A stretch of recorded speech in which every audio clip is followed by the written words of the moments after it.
ఈ నెల 25వ తేదీ సోమవారం నుండి ఏటీఎం సైజులో ఉన్న కొత్త స్మార్ట్ రేషన్ కార్డులు పంపిణీ చేస్తామని ప్రకటించిన పౌర సరఫరాల శాఖ మంత్రులు నాదెండ్ల మనోహర్ గారు.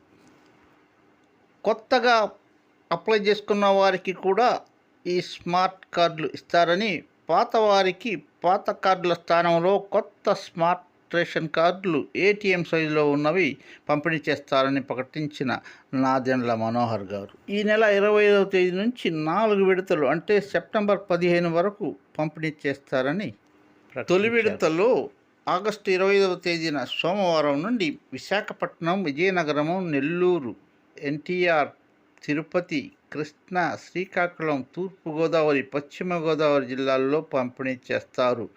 ఆ తర్వాత ఆగస్టు 30 నుంచి గుంటూరు, ఏలూరు, కాకినాడ, చిత్తూరు జిల్లాల్లో వారికి పంపిణీ చేస్తారు. ఇక సెప్టెంబర్ 6వ తేదీ నుంచి అనంతపురం, సీతారామరాజు జిల్లా, అంబేద్కర్, కోనసీమ జిల్లా, అనకాపల్లి జిల్లాల్లో పంపిణీ చేస్తారు. ఆఖరి విడత సెప్టెంబర్ 15 నుండి పల్నాడు, బాపట్ల, వైఎస్ఆర్ కడప, అన్నమయ్య జిల్లాలు మరియు సత్యసాయి, నంద్యాల, కర్నూలు, ప్రకాశం జిల్లాలో పంపిణీ చేస్తారని ప్రకటించిన నాదెండ్ల మనోహర్ గారు.